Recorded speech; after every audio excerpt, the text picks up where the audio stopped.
episode 311 of Cinematary. I'm your host, Zach Dennis, and I'm here with Emily Kubincanic, Nathan Smith, and Ash Baker. And on today's episode, we'll be talking about movies that we saw this week in part 1, and in part 2, we will be continuing our Young Critics Watch Old Movies series with 1970s husbands. So we're going to talk about some sad men. But first, we're going to talk about movies that we saw this week, and I will mention that if you're looking for some thoughts on Black is King, which I feel like is kind of one of the more talked about movies happening at the moment, the latest from Beyonce, Courtney Anderson wrote a really nice review that is on cinematary.com, so I would go and check that out. And then we also have a review of Bloodshot from Logan Kinney that's on Cinematary. So two relatively recent releases there on the website. But let's go ahead and talk about some movies that we saw this week. And Emily, I'm going to kick it off with you because you caught a movie that we actually covered in this series, but I'm curious to kind of get your thoughts on The Black Cat.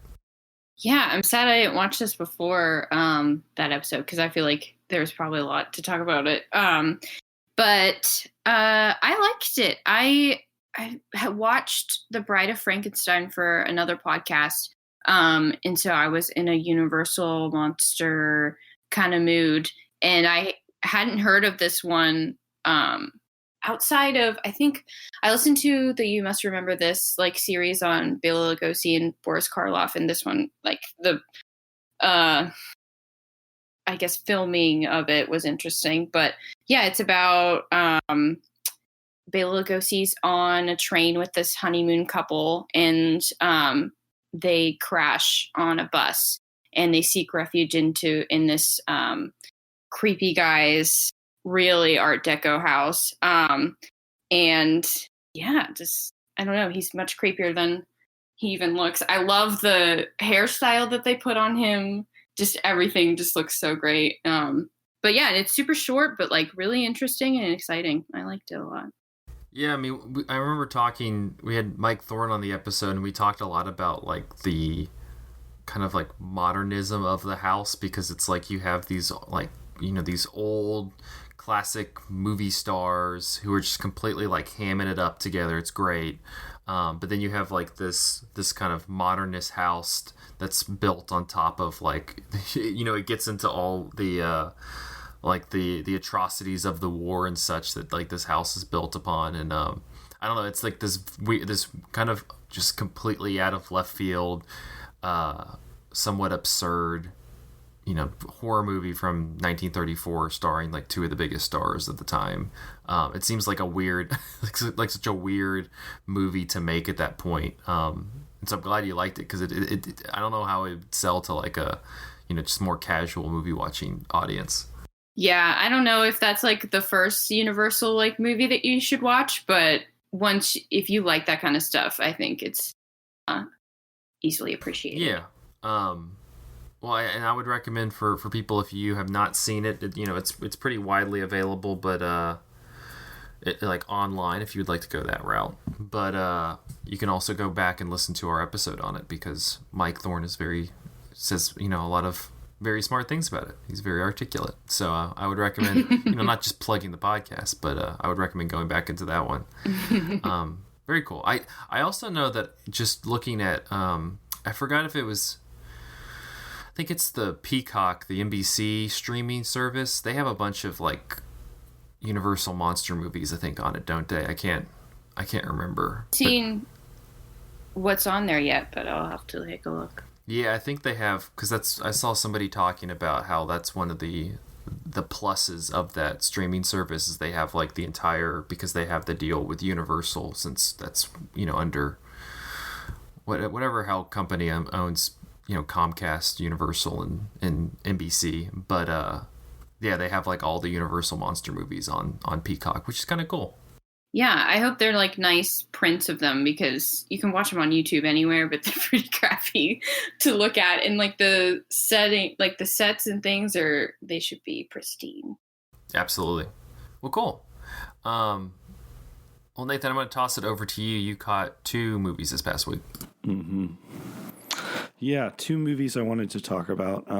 The first was actually one of the best sort of movie watching experiences that I've had recently. It was just something that I watched a little bit on a whim because it was on Mubi, and it's still available to stream in the like Mubi archival library, but I just wanted to like catch it a little bit after it had been added, just in case it like vanished or anything.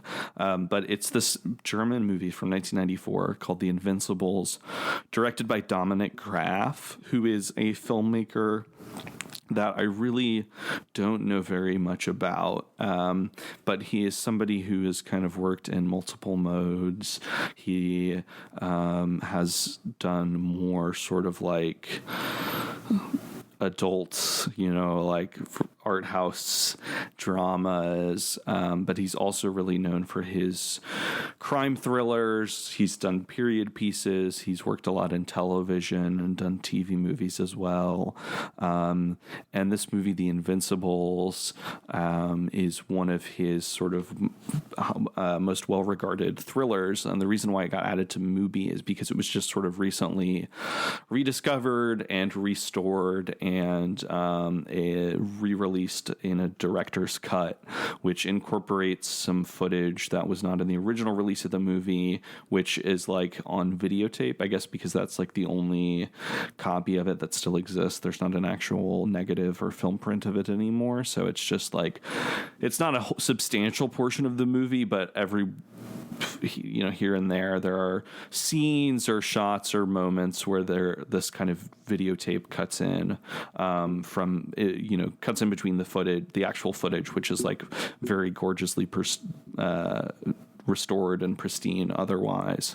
But basically it is this, it's a police procedural, but it's also a very intricate political and legal thriller, but it's also very surreal, and it just like really disarmed me. It's basically about this SWAT team in Germany, and the movie starts out like several years in the past from the main events of the film, and we're sort of following this guy who's the leader of a SWAT unit, and he's with his partner, and he's driving, this guy Simon is driving his partner Heinz to the hospital, and Heinz's wife has just given birth to a daughter, and she's suffering from a severe disability, and it seems like she may not live very long, and if she does, she's probably going to live a very like compromised life. So Simon is like taking his friend to the hospital, and in this very jarring scene, just like several minutes into the movie, just like within the opening credits, this guy Heinz brutally murders his newborn daughter, and it's like very just like intense and just like a very shocking way to start a movie. And then you jump several years forward in time. Simon is still working as an officer, and you find out that Heinz, after he killed his daughter, he killed himself, and it's been like 4 years since then. But Simon is on a mission, and he gets ambushed by this guy who he thinks looks familiar, and he's thinking about it, and he realizes eventually that he thinks this guy is Heinz, who died, killed himself 4 years ago. And he's like, it makes no sense that this guy would be back. His body washed up headless on the shore. He has to be dead. But slowly he starts sort of like finding out this whole conspiracy, and this like whole kind of web of lies that goes up to some very high levels in the German government. And that has a lot more to do with like organized crime and all of these just like various forces of political corruption. So I don't know. So it is a police procedural, and that is definitely in these times a movie that is kind of a hard sell. And it's very, Michael Mann-like, I think, or like something like The French Connection. It's that kind of like very cold, calculating thriller. But it's also just a very weird movie, and is just has a lot of just like strange moments. Like the whole conclusion of the movie is this insane set piece set in the in the Bavarian Alps, which is this sort of like Hitchcock chase, but also filtered through like the cinematography of the third season of Twin Peaks. Like, it's just, I don't know, it's on the one hand like very familiar genre tropes, but it's sort of filtered through a strange, slightly surreal visual lens. It's also very lurid and very horny and has some very strange sex scenes. Like the main character and his wife like furiously fucking each other in their children's bedroom in this field of balloons while like tribal drums play on the soundtrack, which sounds like very corny, but somehow just within the whole vibe of this movie it just all like makes sense. So I don't know, it's just like every once in a while I guess you watch a movie that you don't really know anything about going in and it just totally blows your mind, and that's sort of what happened with me and the director's cut of The Invincibles. I like kept pausing the movie every half hour or so because I wanted to extend the experience. I didn't want it to be over because it was just like I was just enjoying it in a way that I haven't really enjoyed a like new unseen movie in the past several months. So I'm definitely excited to go more into Dominic Graff's work. But unfortunately, it seems like a lot of his movies are sort of hard to come by in the United States. So I hope that this movie being on Mubi will maybe lead to some kind of resurgence or reconsideration for Graff. Yeah, I was going to ask. I mean, is it still on Mubi? I know they kind of rotate stuff. Yeah. Okay. Yeah, it's like it technically expired, but they have their like new archival library now where they have like Mubi exclusives and like restorations and things that they have like exclusive streaming rights for. So, they used to have just the 30 days of stuff that you could watch, but now The Invincibles is one of those exclusives that you can, I presume, watch indefinitely in their library. Oh, nice. So yeah, The Invincibles. It's pretty unbeatable. Speaking of lurid, you had another movie you watched. Yes. Very different movie. The only thing they really have in common is that they're both relentlessly horny. As I say that, I find my mouth is getting dry, so I'm going to take a sip of water before I talk about the horniness of Howard the Duck. Listen, we got Ash on the episode. It's open. It's open. I know.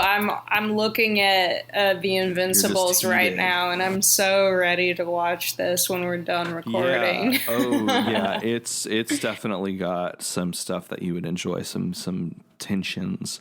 But Howard the Duck is also a very sexually tense movie. This is the much maligned George Lucas produced Marvel Comics adaptation from 1986, which is a movie I've wanted to see for ages.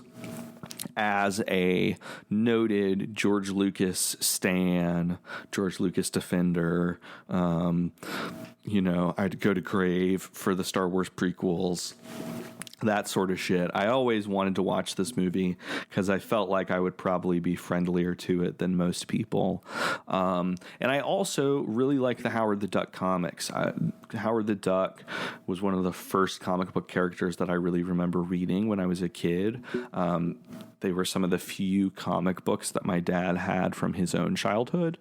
So I was like, oh, whoa, like vintage comic books. Like, this is so cool. And I just really remember Howard the Duck leaving an impression on me, not just because, they were old comics, but also because they were just unlike anything else. They're just like if you're not familiar with them at all, Howard the Duck is kind of a spoof, not only of like, not just like Daffy Duck and Looney Tunes and like cartoon characters. Like, I think Howard the Duck is just sort of kind of a spoof on all cartoon characters in a sense, but the comics take the piss out of Marvel tropes a lot of the time. And like, Howard the Duck like ran for president, and there are all these just like crazy things that happen in the universe of Howard the Duck. And it's always been sort of fascinating to me that this is a movie that was made, particularly in the 1980s, before there was a Marvel Cinematic Universe, before there were really any Marvel Marvel movies, for some reason, they decided to make Howard the Duck. So I will say, like, the foremost thing about this movie is that it is like there is no duck sex, but there is a lot of innuendo, and Howard just fucks, you know. It's like Howard the fuck, more like it. He is from a duck planet and somehow is beamed to Earth, and he hooks up with this punk rocker played by Leah Thompson, of course from the Back to the Future movies, and for some reason she just instantly falls for this smooth talking, cigar chomping duck and is immediately like trying to hop in bed with this duck. And like everybody in the movie pretty much on Earth is freaked out by Howard. They're like, whoa, a talking duck. But for some reason, Leah Thompson is just like, I mean, I guess that, you know, everybody has their thing, and I don't want to kink shame, but it's just like Howard comes to Earth and immediately finds the first person who has like a duck fetish. It's crazy. Just like the synchronicity, the serendipity of that encounter is truly something. But I just, it's very interesting to me because I feel like, you know, obviously George Lucas didn't direct this movie. It was directed by Willard Huyck, who was classmates with George Lucas at USC, and they were sort of collaborators. And I think Willard was a producer on Star Wars, and he also, with his wife Gloria Katz, co-directed the horror movie Messiah of Evil. So there is a sort of like body horror, gross out element to this movie, and there are a lot of slime and goop and stuff like that, which is great and fun. But it's just very interesting to me because this was like a project that George Lucas worked on for a long time, and it was actually something that he wanted to do before Star Wars. After American Graffiti, he was interested in this property, and I feel like George Lucas as a person, but also like the Star Wars movies usually themselves, or at least his Star Wars movies, kind of have this image of frigidity about them. Like, I don't think that people think of George Lucas as like a celebrity who's like out there, you know, really living it up in his sex life or anything like that. You know, he seems like a pretty quiet kind of conservative, you know, not politically conservative, but just sort of like, I don't know, he just seems like a reserved guy. But also George Lucas was in a relationship with Linda Ronstadt for a little bit, and I believe that Howard the Duck is basically his like crazed, horned up, like post breakup with Linda Ronstadt movie. It's just all of George Lucas's repressed, bizarre sexual urges that he repressed in movies like Star Wars and American Graffiti, you know, which are wholesome, good, clean fun. Here he just let it all out and let it loose. And his name is, you know, it's not directed by George Lucas, so maybe he can say like, oh, this isn't me. Like, I'm not represented by this movie, but I don't know. I see you, George. Like, you're into some freaky shit, I think. Howard the Duck is evidence of it, regardless of the quality. I think that Howard the Duck merits viewing, just if you're interested in speculating on George Lucas's romantic dalliances, which maybe I am. I absolutely am, personally. Yeah, I think that there's a lot there. There's a lot to be unpacked. I mean, I would have, you know, he could have let loose a little bit more in the Star Wars prequels. Really, you know, it's a little steamy, but it's more like, you know, repressed steamy.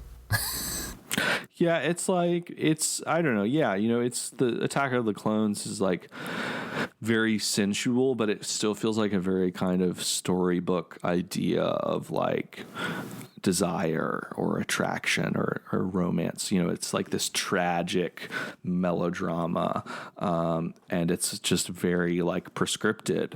And this movie is like Howard goes to the unemployment office and like sniffs a booty. So it's on a very different wavelength. How are you gonna feel at the eventual turn when Oh my God. the Marvel movies incorporate Howard the Duck, because they've flirted with him in the Guardians of the Galaxy movies. So I mean, it's gonna happen at some point. I mean, if they do it, all I'm saying is give me the paycheck. You know, if somebody has to sell their soul, let me do it, because I feel like I would do right by Howie. He was voiced by Seth Green in the Guardians. Although movie. it's hard to, you know, there will not be any of this horniness in those movies. You know, they'll get to be wacky in the way that like people are like, oh, Thor Ragnarok is so colorful and fun, but it won't be crazy like this movie is. But at least we have it. We'll always have Howard. All right. Well, Ash, you're gonna take us home with another pretty horny movie. Quite honestly, it's a pretty horny movie. Yeah, in some ways, yes. So I've been recently, Juliana from Cinematary Zone, Juliana Ramsey has gotten me into Hannibal, the television series, which is long discontinued, but God, is it good. And so I've been watching a lot of cannibal shit when I've not been watching Hannibal, just to slow I'm trying to stretch it out as long as I can at this point, just because I'm enjoying it. So I've been watching other cannibal stuff just to, stay in the mood. And so I've known about Jennifer's Body for a long time, and I knew I needed to watch it. I knew basically what I knew about it going in was Megan Fox, lesbian cannibal. And I was like, okay, this is perfect. So basically, we don't begin with Megan Fox, though. We sort of begin with a frame narrative. And actually, the protagonist is Amanda Seyfried, however you want to pronounce her name. And the frame narrative is Amanda Seyfried's character is like in a mental ward institution place, and is basically like, well, things weren't always this way. I didn't used to be this person who's in a mental ward. Let's check out the flashback. And so we enter the flashback narrative, whatever that's called, I forget. But anyway, so basically, months before, Amanda Seyfried's character and Jennifer, who's played by Megan Fox's character, the titular Jennifer, the titillating Jennifer, are like best friends, even though they have nothing in common. Anita is the Amanda Seyfried's character's name, so I'll just call her that. So Anita and Jennifer are like best friends. They have nothing in common. Anita's like really nerdy and like just sort of normal looking, and Jennifer's like really bitchy and a cheerleader and like just mega hot.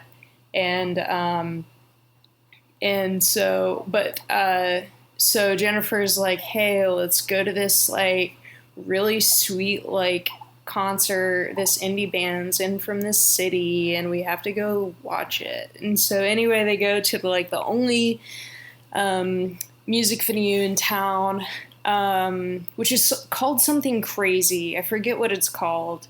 It's called something really stupid. And they go to the local like dive bar music venue to watch this indie rock band called Low Shoulder, which is a great name. But and Jennifer's talking about how hot the lead singer is, how she can't wait to like, flirt it up with the lead singer, probably fuck him, like whatever. And Anita's like, ew, like, why are you like this? Anyway, they get there. Jennifer's flirting with the lead singer before the show, goes to get them, or goes to get him a drink, which is, Nathan, I remembered, that's the reference. It's like a 9/11 shot. It's two red, white, and blue shots that are in like two tall, skinny like glasses that are supposed to look like the Twin Towers. So really weird, like 9/11 reference. But anyway, so she goes and like gets them a drink, even though she's underage. But while she's at the bar, Anita hears them talking about Jennifer and how, do you think she's a virgin? And just like talking really gross about Jennifer. Anyway, the bar burns down during the show. Something catches on fire. The whole venue burns down. Like 5 people are killed at least. Jennifer and Anita survive, but Jennifer ends up leaving with the band in their van, and Anita is like freaked out. Later that night, when Anita is home alone, she's like at home, and Jennifer rolls up like covered in blood and is like acting really spooky and stuff and like giggling, and she's like, oh no, what has happened? And she's just like covered in blood. Anyway, come to find out, Jennifer is eating people, and it's very hot, but like, and there's like girl kissing, so you should watch it. I don't want to like, I was actually surprised, like the movie, the way that it was like structured and like the style of it was kind of like just like normal teen comedy sort of setup, but I was actually like into the mystery of it. I guess like, you know, a lot of movies like that, it's like you watch them and in the first 10 minutes you're like, okay, like I know how it's going to end. But I actually didn't know how this movie, well, obviously I knew how it was going to end, partly because we get the frame narrative, but I wasn't sure how it all would go down. And so I was really curious, and I was surprised by it. And so it was a good watch. But I'm very curious, Nathan, about your theory. I mean, you mentioned the 9/11 shots, and when I watched this movie several years ago, I was just like the whole time like, this movie's about 9/11, because you have this, I mean, the dive bar burning down, you have this tragedy, this building collapsing, and the band, from everything I remember of the movie, like in the wake of that, the band sort of position themselves as like heroes and are sort of held up by the town, but really, like, you know, not to, you know, give it all away, but you know, they're like up to some dark shit and some nefarious things, and there's this just kind of like very 2000s like enforced patriotic like backdrop to the movie. Like, I don't know, I just felt like in addition to that like 9/11 shot reference, it just feels very much in this like 2000s world of like the way that people respond to this tragedy felt very much reminiscent to me of like, or felt like it was commenting on the way that people sort of responded to 9/11 and sort of like were like overlooking what's actually going on, and the way that this disaster is being sort of appropriated to not so great ends, and the way that it's being used to hurt people is being covered by this sort of like enforced sense of like, optimism because of these heroes or whatever. And I don't know, I feel like that's not, obviously the main point of the movie, but, I think Diablo Cody is obviously like, a really clever screenwriter. And so I think that it's just like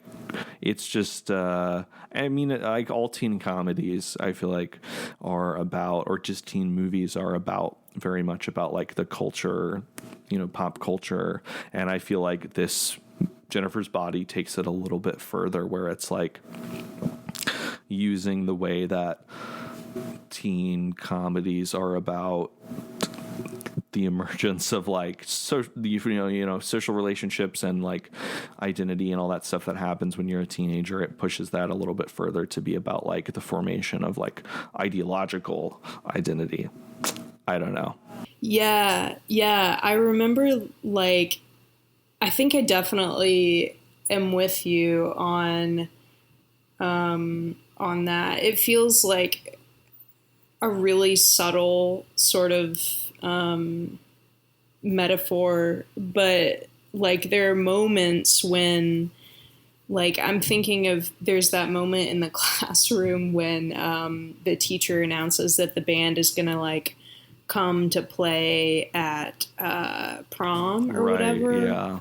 Like, they're taking the time to travel all the way here from their packed world tour to play at our school because because we're special to them or whatever. And like Anita says something sort of like, like a little passive aggressive, like under her breath or whatever. Or, and this girl, like across the room is like, just like tries to like bite her head off. Like, yeah. You don't even know, like they were carrying people out of the burning building and blah, blah, blah. Just like going to bat for them. And Anita's like, I was there. Like, they didn't do any of that. Like, and that song is tired. Like, so I'm definitely, definitely with you there. Nice. Well, it kind of makes me want to revisit that one because, I forgot what series it was with. I think it was the horror directed by female directors series we did a few years ago for October. But yeah, another plug for past episodes. Go back and listen to that. All right, we're gonna take a quick break. We will be back talking 1970s husbands after this. Hey, Cemetery listeners, Andrew here. At the midpoint of this week's episode, I want to direct you to some of the non-podcasty things we have to offer. First, if you're a fan of what we do, please consider supporting us on Patreon. For $5 a month, you get 3 things: a shout out at the end of every episode, the opportunity to choose a movie we cover on the show, and our Patreon exclusive podcast, Film Theory and Chill, in which we look at a piece of theory once a month, deconstruct it, and then just chill out, talking about whatever else we have going on. All Patreon support goes solely to paying our writers for their reviews that go up on our website every Monday. Also, at the bottom of Cinematary.com, you can sign up for our free newsletter. Every Sunday, we send out an email with the latest podcast episode, Patreon content, and written reviews. This is perfect for those who want to keep tabs on what's happening, but might be too busy to see the posts when they go up. Before I go, one more quick thing. The easiest thing you can do to support us is to give Cinematary a rating and review on iTunes, Spotify, or wherever you listen to the show. This is quick, free, easy, and we will read your review out on the show once we get it. To recap, consider donating to our Patreon, sign up for the free newsletter, and please give us a rating and review. Thanks for listening. Let's get back to the show.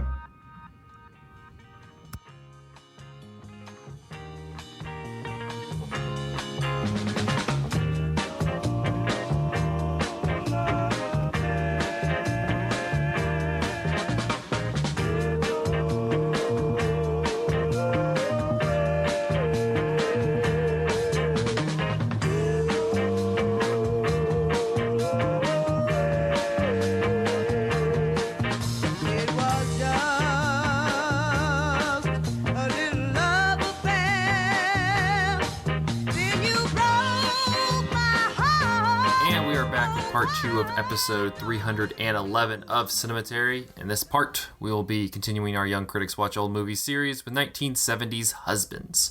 Written and directed by John Cassavetes, the film stars Cassavetes, Peter Falk, and Ben Gazzara. The quiet, simple family lives of Gus, Harry, and Archie are shattered when their best friend Stuart has a heart attack and dies suddenly.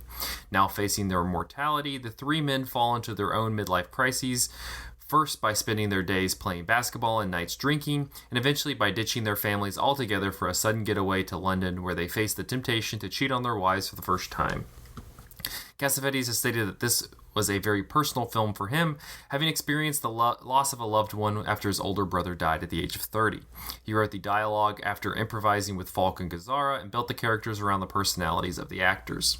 An interview with Peter Falk in December 1970 stated that he first met filmmaker John Cassavetes in mid-1967 at the lunchroom in Paramount Pictures. At the time, Falk wanted Cassavetes to co-star with him in Elaine May's Mikey and Nicky, and Cassavetes, who had always hoped to work together with Falk, readily agreed. In the same meeting, Cassavetes pitched the idea for a collaboration between himself, Falk, and Ben Gazzara about, quote, three guys whose best friend dies and they go on a binge. Which honestly is a better way to describe it than the synopsis I just gave. Falk claimed a year passed before he reconnected with Cassavetes, who encouraged him to take a role opposite him in Machine Gun McCain in 1970, so they could work together on the script of Husbands. Ben Gazzara also helped develop the project during his time off from the filming of The Bridge at Remagen in 1969. Cassavetes, Falk, and Gazzara were said to have total artistic control over the project. The LA Times wrote in November 1969 that Cassavetes got Falk and Gazzara, quote, nearly ultimate freedom in portraying their characters. The three relied heavily on improvisation, and the scene in which Falk takes off his clothes at a bar was the result of Cassavetes and Gazzara's spontaneous goading. A 154-minute version of Husbands debuted at the San Francisco Film Festival in October 1970. In a November 1970 LA Times column, film reporter Algene Harmetz described the picture as, quote, the most detested film at the film festival, and claimed that 10% of the audience left after a prolonged vomit scene. Festival director Albert Johnson refuted the claims in a letter to the editor published in the LA Times, describing the audience as simply astonished by the film and predicting that Husbands would, quote, prove to be among the greatest neorealist treatments of American character ever filmed. Harmetz responded to Johnson by suggesting the picture might be significantly improved if cuts were made, although it was ultimately edited down to 138 minutes before its theatrical release on December 8, 1970 in New York. The December 9th, 1970 review in the New York Times still classified the film as, quote, almost unbearably long. Feminist writer and activist Betty Friedan wrote an editorial titled, quote, Unmasking the Rage in the American Dream House, published in the New York Times, in which she praised Husbands as the, quote, strongest statement of the case for women's liberation I have yet seen on stage or screen. Friedan acknowledged that Cassavetes might not have consciously intended to put forth such a case, while asserting that the film effectively confronted, quote, the alienation, loneliness, and unmet need for human love and intimacy inherent in traditional marriages in which men acted as breadwinners and women as homemakers. The New York Times in 1970 said, Husbands, John Cassavetes' first film as a director since Faces, is a personal, almost private movie that is devoted to the exploration of the mysteries of a very middle-class American friendship. Like Faces, which was rambling and funny and accurate, and which I admired, the new film demonstrates a concern for panicky and inarticulate squares that is so unpatronizing that it comes close to becoming reverential in a solemnly religious sense. Husbands, however, also puts one's tolerance of simulated cinema verite to the test. It is almost unbearably long. It is a narrative film without any real narrative, and although it is a movie about three characters, those characters are seen almost exclusively in terms of their limiting relationship. It's as if someone decided to photograph a tug of war and photographed only the rope between the contestants. And Roger Ebert in 1970 said, with Husbands, a deliberate effort has been made to simulate the 16mm cinema verite look, even though the graininess isn't necessary. That isn't dishonest. A director has a right to do anything he can to make his film work, but it doesn't grow organically out of the material. Nothing in this film, in fact, seems organic to it. The idea, the style, the narrative, the acting all seem laid on to a reluctant film. Faces was all over the place. Husbands is in pieces. So yeah, on that note, let's talk a little bit about Husbands. It's been a while since we've talked about a John Cassavetes movie. We talked about Women Under the Influence a very long time ago in one of the Young Critics series. And so it's kind of interesting to go back, at least for me, to go back to Cassavetes' directorial work, since I've actually seen a lot more of just him acting recently, whether it's Mikey and Nicky or The Dirty Dozen or something like that. I've seen, it's kind of good to revisit him as a director. And I'll admit, and I'm excited to kind of have this conversation, but it was a movie for me that was, I mean, I'm sure this is the case for a lot of people. It's incredibly difficult to watch just because there's a lot happening that is so, emotionally impactful. But at the same time, I watched it yesterday and I've been thinking about it all day today. Like it's really an endlessly fascinating movie, at least for me so far. But I mean, how did you all react to it, Ash? What did you make of Husbands? I am a huge Cassavetes fan. I think A Woman Under the Influence is probably one of my favorite movies ever. And this was, not to take credit, but this was one of my picks that I threw in the pot for this series. And I'm so happy that people voted it in. But I hadn't seen it until this week. And I do agree that it is, to some degree, like, difficult to watch. I feel like in a different way than a lot of, like, I don't know, I feel like A Woman Under the Influence to some degree is difficult to watch, but it's mostly because everything is so emotionally intense. But this one, I feel like it was a little difficult to watch in moments for the same reason, and other times I felt like I was losing a little bit of momentum from time to time just because I didn't know exactly where we were headed. And I didn't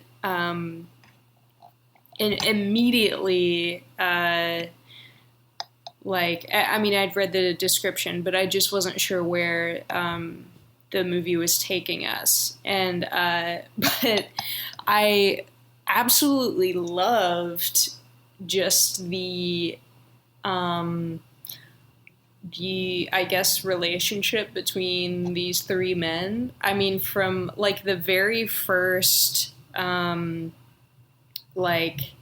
it's not a scene, but just the intro part that's like the slideshow of the photographs of the four of them, with the friend who dies included, is just like fantastic and does an amazing job of like showing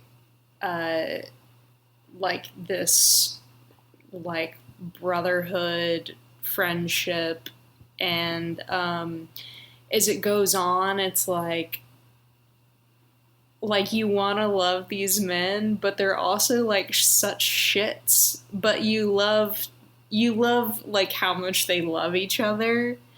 And that was sort of the thing that like, that was the momentum for me. Like whenever I sort of lost momentum, the thing that ended up keeping me going was like, I love to watch these dudes love each other. And so my favorite moments of the movie that I feel were like just the like obvious chemistry between the three of them. No, I can't disagree with that, because there is just like this like deep well of love and affection between the three main characters that we can talk about it a little bit more in depth in a little bit, but yeah, it's it kind of, there's something endearing about it, but then you also, like you said, like they are little shits just like so often in the movie that it kind of it does, make, I guess, rooting for them is kind of is a strange term for it, but like sympathizing with them or empathizing with them kind of difficult. Emily, what did you make of Husbands? I like it better upon reflection than viewing experience, which maybe like a lot of people feel. But I am not super well versed in Cassavetes. I just watched Gloria before it left Criterion, and I liked that. And I love Shadows, but so I was really excited to get into his filmography more with this. It I don't know, it is different than any movie that I usually go for, which I really appreciated, kind of putting myself through that, in, for lack of a better way of describing it. But yeah, I mean, like, it's weird. A lot of the short stories and literature that I like lack the catharsis that we try to put on the end of stories with characters like this. And so I really appreciated that in a movie as well, because I feel like that's still, even today, like pretty rare to see. Absolutely. Nathan, what did you make of the movie? It's interesting. I don't know. It's like, it is very overwhelming and uncomfortable and difficult to watch in all the ways that Cassavetes is often difficult to watch. He's a filmmaker who oftentimes is very interested in crisis. I also just watched Gloria last weekend, and that's a movie where like the whole thing is just kind of like one crisis after the other. Gina Rollins is trying to like get this kid around the city and make sure that the mob doesn't get him, and she's dealing with her own shit at the same time, and everything is falling apart. And like, this is Husbands is also a crisis movie. I mean, A Woman Under the Influence, is a movie about somebody in crisis, and it's a different kind of crisis than we see here too. It's like more immediate psychological, I think, whereas this is like, it is this psychological existential crisis, but it's like a crisis out of these guys avoiding the real crisis. Like everything in their lives is sort of in free fall because they're not like actually confronting like their friend's death and dealing with it in like an actually healthy way.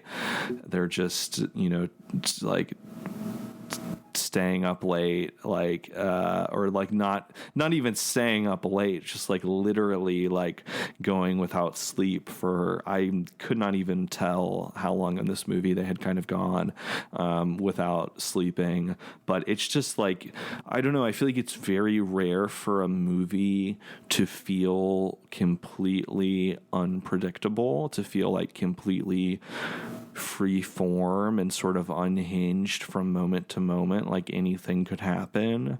And Cassavetes is one of the rare filmmakers who I feel like really can get to that place where part of what's uncomfortable is not just that the things on screen are literally uncomfortable, from like the vomit to the scenes of spousal abuse to like the scenes of sort of like really uncomfortable sexual discomfort and sort of violation of consent and stuff. Like that stuff is like literally physically uncomfortable to watch. But I think there's another kind of discomfort in just having no idea what these characters could do or say from moment to moment.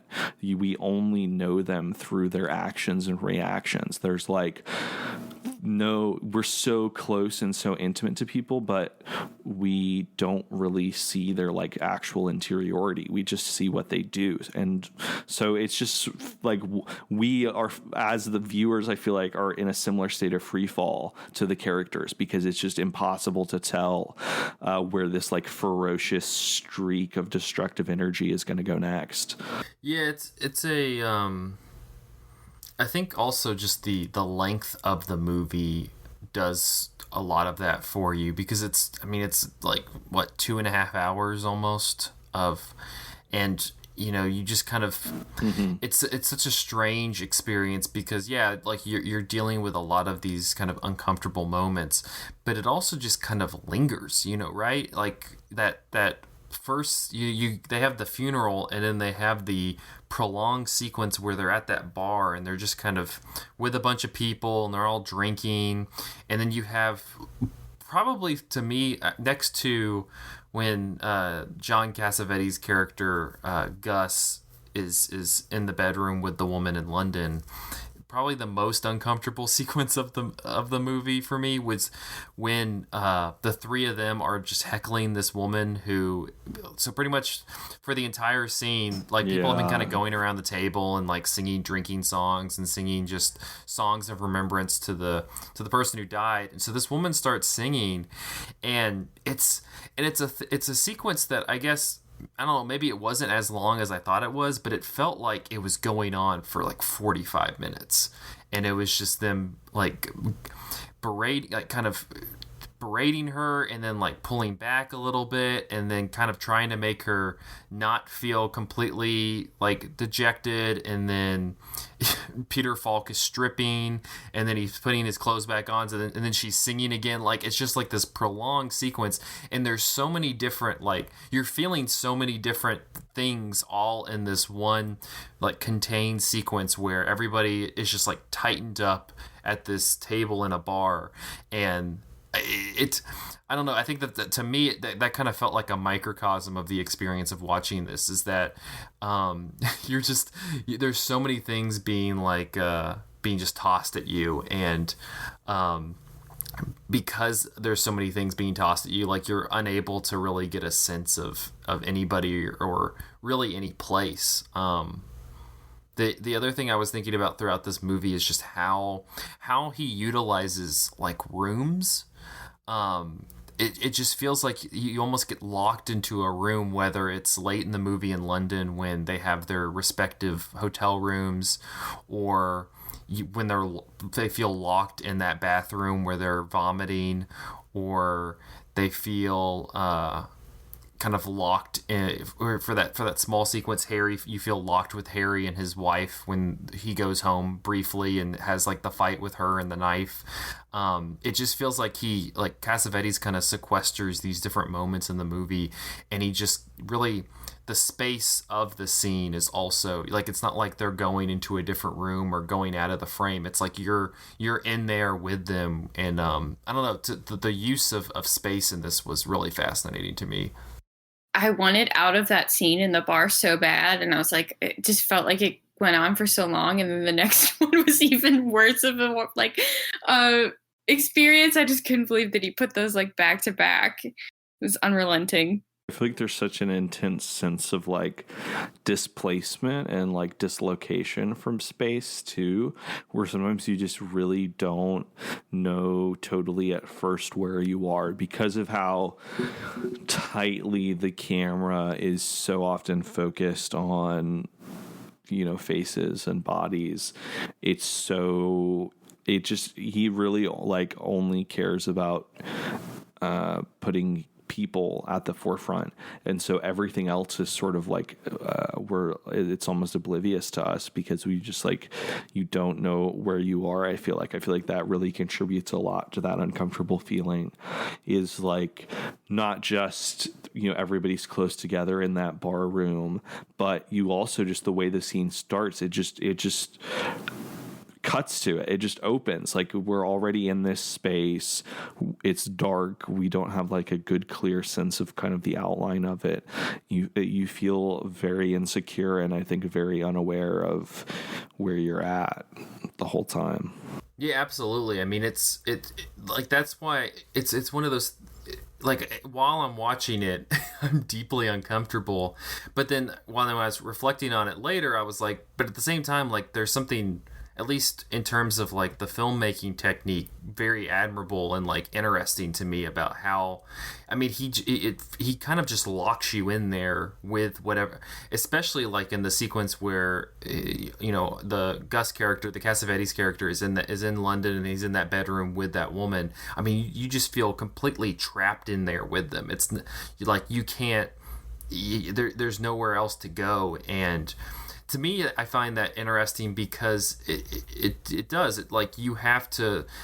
There's nothing else you can engage with. You have to kind of engage with whatever's being put on screen. And I feel like maybe people have different feelings about that. But going back to your point, Nathan, at the top, like there's really any direction that this can go, and you're trapped in this room with these two people right now. And to me, that's something kind of like thrilling on like just the film watching experience where, yeah, I never like planned to be in this situation, but I'm just trapped here and I'm trying to figure out how I can leave without just turning off the movie. I don't know if that's the way that we should be taking in all movies, but I just found that really fascinating while thinking about just the experience of Husbands. Did anybody else kind of have like just this feeling of being trapped while watching the movie at times? Yeah, definitely. I feel like when we were with their perspective, like dates, I was feeling that way big time. Well, especially, I feel like I always feel that way with Peter Falk when he's just like, he's so good at being like belligerent and like disagreeable, but when he's just like being like, well, you gonna talk? You gonna not talk? Like, do you speak English? Like, it's like, oh my God, like, just like get me out of this room. It's kind of funny, like while watching this, because I've watched Mikey and Nikki a bunch of times, or at least a handful of times, before watching this, and so that's kind of the I guess baseline of the kind of Cassavetes and Peter Falk, together, because in Woman Under the Influence, like Peter Falk's in that movie, but Cassavetes is behind the camera, and so it was interesting kind of thinking about how this movie approaches kind of the inability for men to express their emotions or like how they're feeling in a moment, compared to Mikey and Nikki, which the thing I love most about that movie is it's just like you have like both of these characters have exactly what they're wanting to say, that's just sitting there like percolating, bubbling like right at the surface, but they're unable to like take that final step and just like say what they've been dying to say. And in this one, it feels like they know what they're supposed to say, and they're just completely like, I'm not even going to engage with that. And so it's a completely different. I kind of had to reconfigure for that, and I don't know. I guess initially I didn't really respond to that as well as Mikey and Nikki. I mean, I think like in this movie, they're like at the beginning, Peter Falk says this thing about like, you can't die from alcohol or cigarettes. You can only die from lies and from tension. And there's this way, this very, like, I think that this movie really, obviously I'm not a middle-aged man and I don't have a career or family or any of these things. So a certain amount of the crises of this movie are unrelatable to me, but there is something to this movie about like a certain kind of male bonding or socialization where you like are with your friends that you like act kind of crazy with, and you get drunk and you roughhouse a little bit, and the way that you behave, because you behave in this way that's like immature or not reflective of like your professional responsible self. You think that that's like being honest because you're goofing off or whatever. Like, you think that takes the place of honesty in your relationship. And, these guys like say that they love each other and stuff, but really, like, I feel like the honest communication like doesn't happen. Like, this weekend is just like, literally the movie ends and Peter Falk is just like trying to divide up these toys with John Cassavetes, like, and just trying to go back to this life that, like, we haven't even seen beyond Ben Gazzara's life. We haven't even really truly seen the home lives of these guys. They've just like attempted to totally disconnect and totally repress everything. So I don't know. I think there's something about like the false honesty of like male friendships that this movie really gets at well, where these guys think they're close, but they're really like not actually honest with each other. Ash, Emily, I'm curious on y'all's perspective on on the kind of central friendship of these three guys, since as two dudes, Nathan and I are gonna probably respond to it in a specific way. So I'm kind of curious how both of you saw the kind of friendship and what you made of it. I mean, it was definitely entertaining because there's a lot of action. I love just watching them run down the street together. Like, I just found that so fun. But I don't know. I don't watch too many movies, and maybe there aren't like very many movies that kind of show this side of, I think what connects them the most is their satisfaction with their life. And so like, that's a weird thing to, bond over. And so seeing them do that is both sad and really interesting. Yeah, I mean, I automatically questioned, like, why can't we just talk about our feelings? But I know that was an impossibility for them. So, but yeah, I enjoyed it. I feel like it was sort of like, I agree with Nathan. It's like they can't talk about anything. I feel like the highs of their, obviously there are a lot of lows, and we've talked about those, but the highs are sort of like that manic. I think of like frat boys at a party. It's like time to rally. It's like, oh, you're going to London? Oh, you're going to London? Well, I'm going to London too. Are you going to London? Oh, you won't. You won't go to London. And so it's like, it's just like that. Just like really like crazy brain thing of that happens when it's like Friday night and we've had a few drinks and we just like want to go like smash our heads into a wall together because, the adrenaline's pumping or something.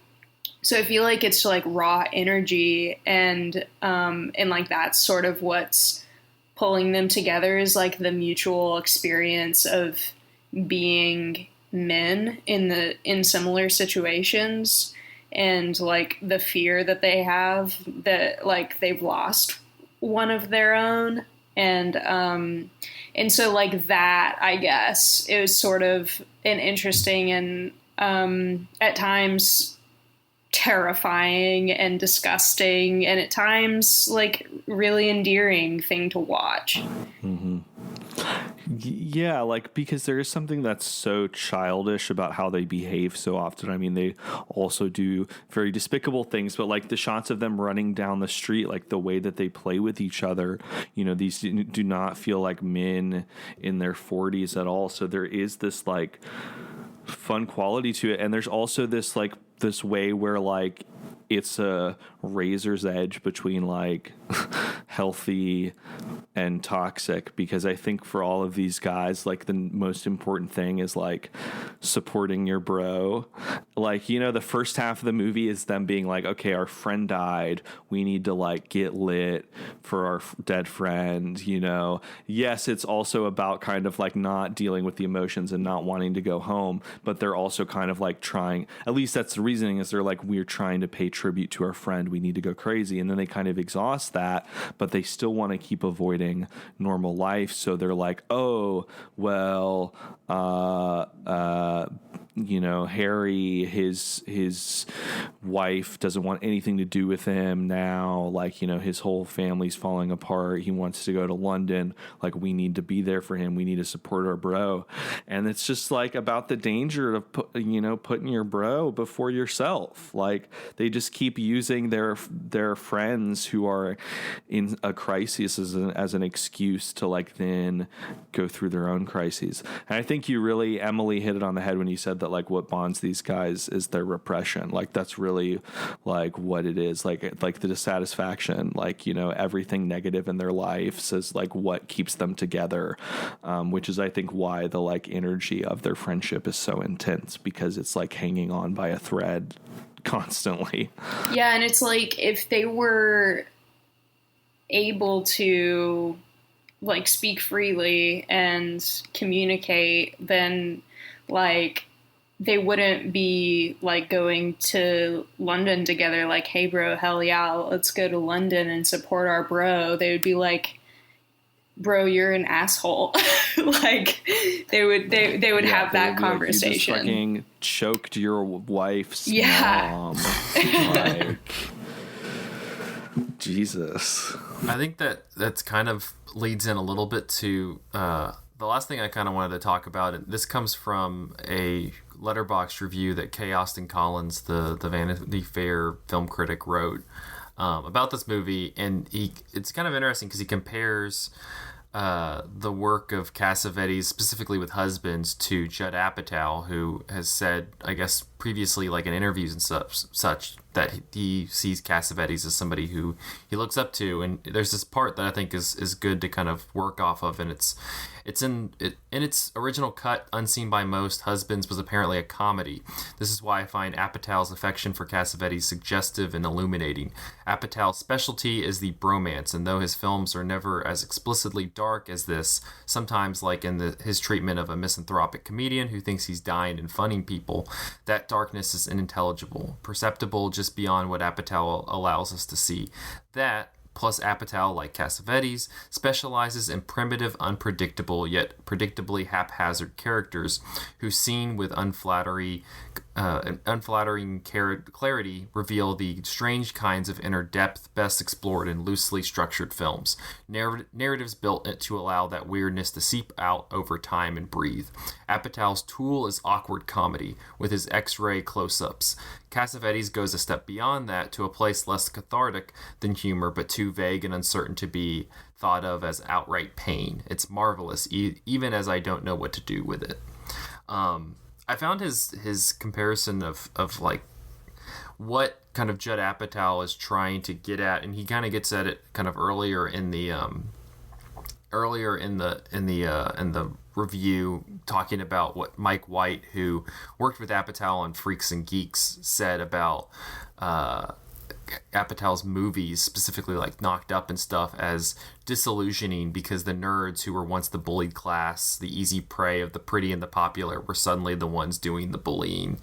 And he kind of looks at like how the Apatow characters are kind of like the lens that we're looking at them like, or with, which is supposed to kind of have like, I guess, some degree of empathy for these kind of bullied people, even though in fact they are the bullies now. And then you have something like the three men in Husbands, which just kind of roll around the entire movie bullying everything. But because in his assumption, it's like Cassavetes gets at something deeper about what these men are dealing with. I mean, that's kind of what we've talked about. While Apatow just kind of he's just too surface level to really get into anything, and because he never really engages with the characters that he's presenting, it just kind of comes flat. I mean, I don't know. Does that connect with you guys at all? I think that I think that there are a lot of filmmakers who people say resemble Cassavetes. I think not just Judd Apatow, but particularly recently, people are like, oh, the Safdie brothers are like John Cassavetes. And I just think that what he does is very particular and is a lot harder to replicate than it maybe seems, because the thing about like a Judd Apatow movie is still a Hollywood movie and has all of the like fixtures of a Hollywood movie, and a John Cassavetes movie is like stripped down to just the bare bones of performance and just these characters like actions and reactions, and they like don't exist in a world of where there's like a framework to hold on to. It's just, we're just kind of stuck with these people. Like, we don't, it's not, we don't go in saying like, it's a comedy, like, or having the same kind of expectations of like star performance or something like that.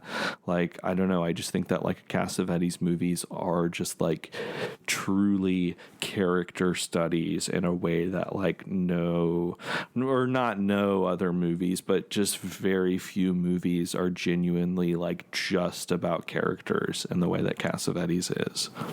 Yeah, I agree. I feel like whenever I hear people say that I don't really have anything to add to that other than I agree.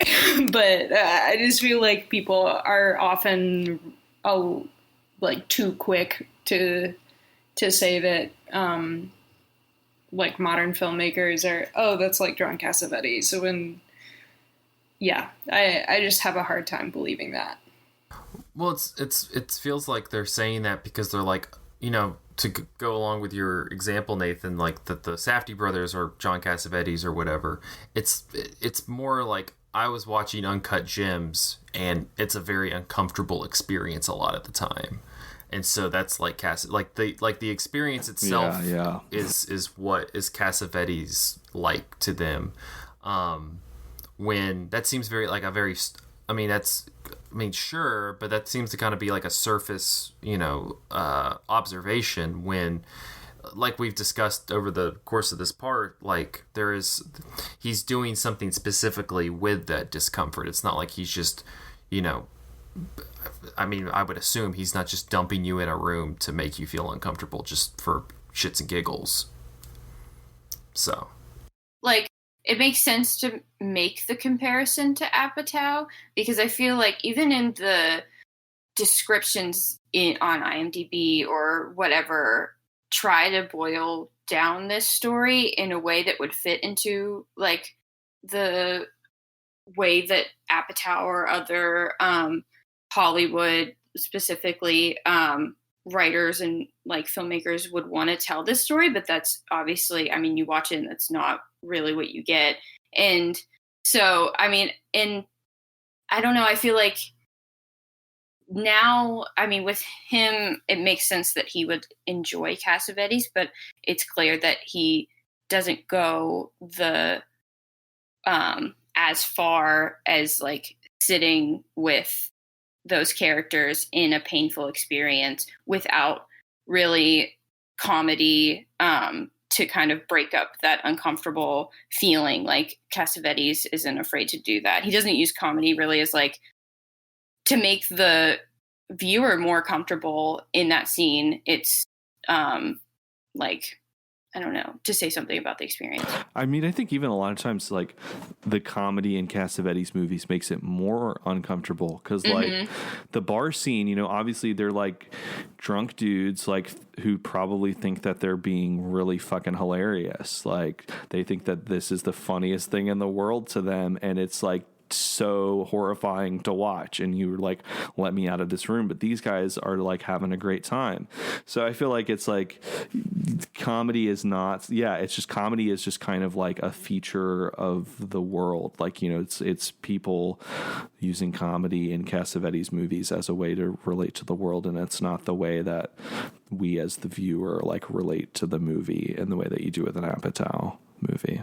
Yeah, and the last thing I'll say, just kind of in conjunction with what Emily said, is that I mean, Apatow's never going to sacrifice his characters, you know, where at the end of the movie he doesn't care if you like Adam Sandler or Seth Rogen or whomever. Like, he's not going to be at the end of, like, Knocked Up, I don't care if you dislike Seth Rogen, this is where we're at.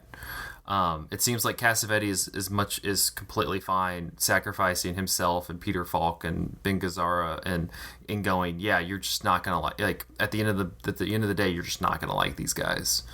While in like Knocked Up or something at the end, and this might be, you know, Apatow, or just might be more of a, you know, a systemic thing just from just like how Hollywood, you know, comedies are crafted, but I mean, at the end of the day, you even if the Seth Rogen character is a shit for the entire movie, in those last like 10 minutes, you kind of have to bring him back around so that you're like, oh, he's not that bad of a guy, and then in the movie, and that's where I like there's the delineating line, because again, like, he's never going to sacrifice his characters to just kind of make that point, and I feel like Cassavetes, and that's what kind of separates the two, is at the end of the day, that's what he'll do in order to kind of suck you in more to that story. I feel like it's weird. This movie starts out with me sympathizing with them more, because I mean, we all fear to die and to see people our age die. But then the way that they handle it, you're like, I don't know if I can like you guys anymore. But and I enjoy that. Any final thoughts before we wrap up?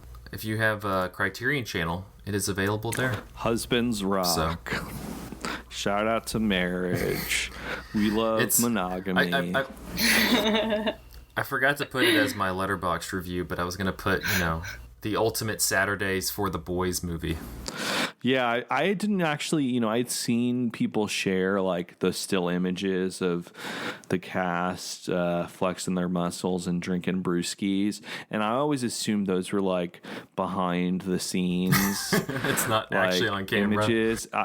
Yeah, I didn't realize those were like actual images from the movie Husbands, of just these boys just cracking open some cold ones, having a good old time.